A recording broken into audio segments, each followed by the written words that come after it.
Hello, good morning students, welcome to my channel. आज की इस क्लास में हम पढ़ने जा रहे हैं chapter 7 exploring an underwater world. Underwater world यानी पानी के नीचे का संसार, समुद्र के नीचे का संसार। आइए उसको खोजते हैं। This is from your book communicate with Cambridge, given on page number 94। Let's start with warm up exercise.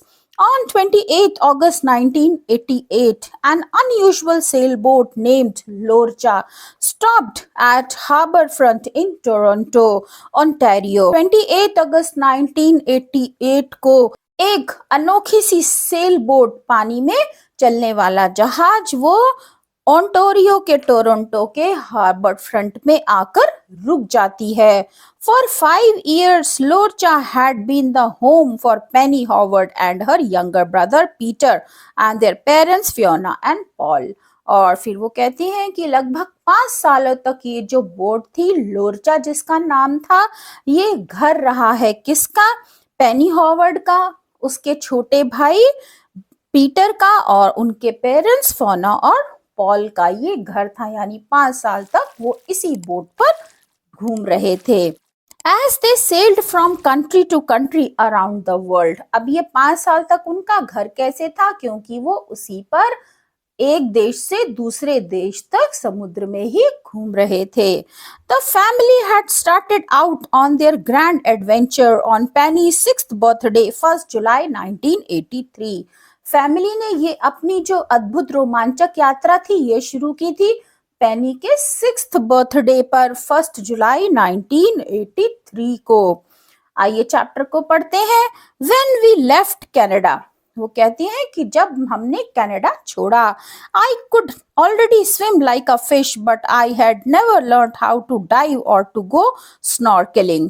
वो कहती हैं कि मुझे एक मछली की तरह तैरना तो आता था, लेकिन मैंने कभी भी डाइव नहीं किया था, यानी मैं कभी गहरे पानी में नहीं गई थी, और ना ही मैंने स्नॉर्केलिंग किया था। स्नॉर्केलिंग क्या है?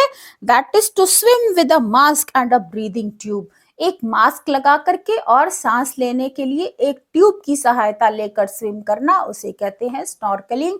तो मैंने कभी भी मास्क और ब्रीदिंग ट्यूब का यूज नहीं किया था, और ना ही कभी गहरे पानी में छलांग लगाई थी, डाइव किया था, गहरे पानी में नीचे में गई थी।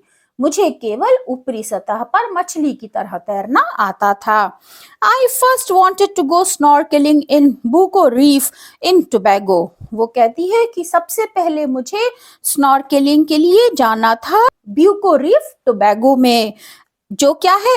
An island in the clear warm waters of the Caribbean. Caribbean के गर्म यानी साफ सुथरे क्लियर पानी के बीच में एक आइलैंड है, एक द्वीप है। Dad showed me how to put on a mask and a snorkel. Dad ने मुझे सिखाया, वो कहती है, कि कैसे उन्हें मास्क और स्नॉर्कल पहनना है। The mask keeps an air space around your eyes which enables you to see clearly through water। अब स्विमिंग जाते समय, डाइव करते समय मास्क पहनना क्यों जरूरी है?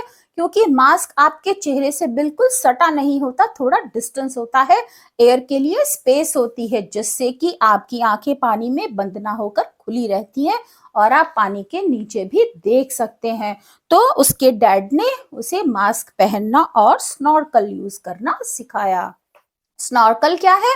आपको इस पेज पर एक पिक्चर दिख रही है, और उसके मुंह से जो एक ट्यूब गई है बाहर की तरफ, उसी ट्यूब को कहते हैं स्नॉर्कल। जब वो डाइवर्स डाइव करते हैं पानी में, बहुत गहरे ना जाकर कुछ ही फीट तक, तो ये ट्यूब पानी के ऊपर होती है, जिससे वो सांस ले सकते हैं, इसे ही कहते हैं snorkel. The snorkel is simply a curved tube with a mouth piece.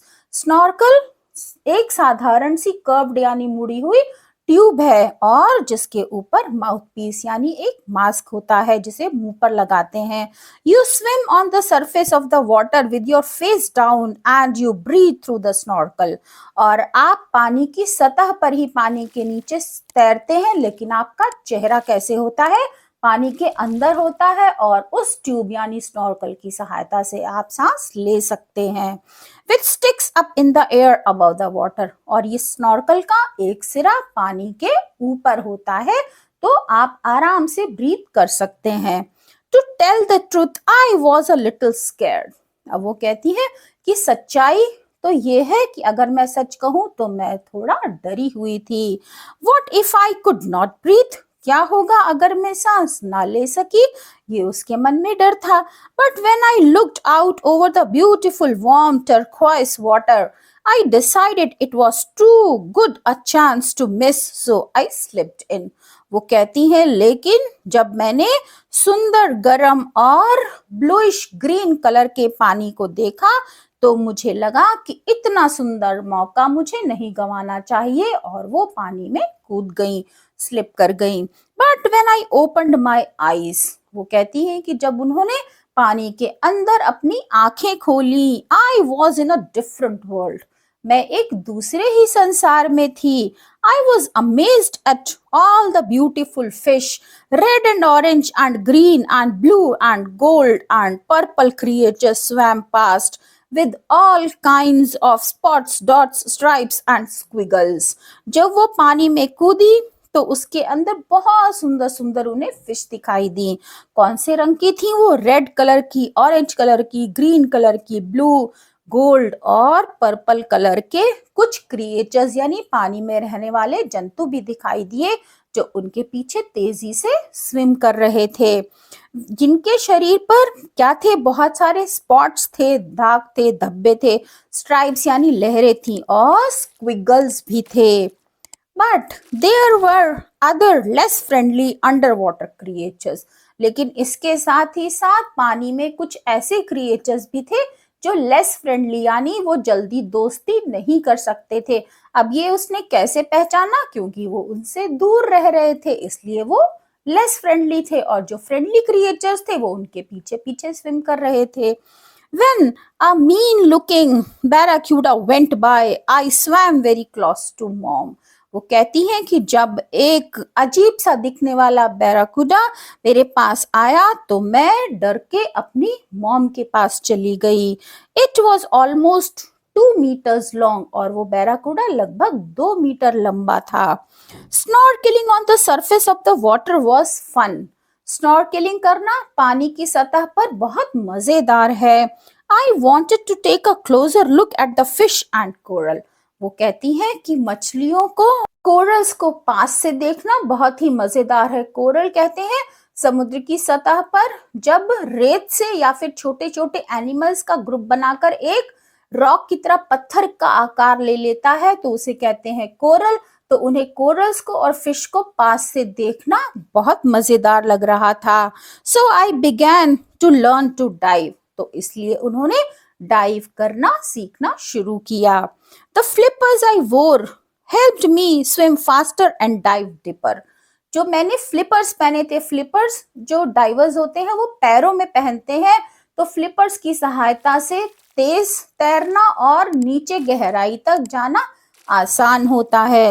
Soon I was diving down 2 or 3 meters और वो कहती है कि जल्द ही मैं पानी में नीचे 2 से 3 मीटर तक डाइव कर रही थी. Peter and I both liked to go snorkeling and dive in the coral reefs and islands just off the coast of Venezuela in South America. Peter and I, Peter कौन है? Peter उसका पेनी का भाई है. तो पीटर और पेनी दोनों को साउथ अमेरिका के वेनेजुएला के कोस्ट पर, वेनेजुएला के किनारे उन्हें तैरना बहुत ही अच्छा लगता था. स्नॉर्कलिंग करना, डाइव करना बहुत अच्छा लगता था पेनी को भी और उसके भाई पीटर को भी. Sometimes we caught dinner for the whole family by diving for conch. वो कहते हैं कि कभी कभी हम पूरी फैमिली के लिए डिनर ले आते थे. अब पानी से डिनर कैसा होगा? पानी का जो डिनर होगा वो ऑफ कोर्स सी फूड होगा. तो वो सी फूड यानी कॉन्च को लेकर आते थे. कॉन्च क्या है? ये एक स्नेल के जैसा क्रिएचर है जिसके ऊपर एक शेल होती है, स्पाइरल शेल होती है. तो ये कभी कभी कॉन्च को पूरी फैमिली के लिए डिनर के लिए यूज हो जाए इतने कॉन्च भी पकड़कर ले आते थे. A big shellfish can be as heavy as a log. वो कहती है कि एक बड़ी सी जो शेलफिश है वो इतनी बड़ी हो सकती है जैसे कि लकड़ी के मोटे लट्ठे, वो इतनी भारी हो सकती है. And Peter, only 5, would be spluttering when he finally made it to the surface. और पीटर यानी उसका भाई जो उस वक्त केवल 5 साल का था, जब वो उस कॉन्च को, उस शेलफिश को समुद्र के किनारे ले आता था तो वो धीमी धीमी आवाज में चिल्लाता था। किस लिए? वो हेल्प के लिए बुलाता था, क्योंकि वो 5 साल का था और वो शेलफिश कई बार एक मोटे लकड़ी के लट्ठे जितनी भारी होती थी। Someone usually had to go and help him get the conch into the dinghy before he sank again under its weight.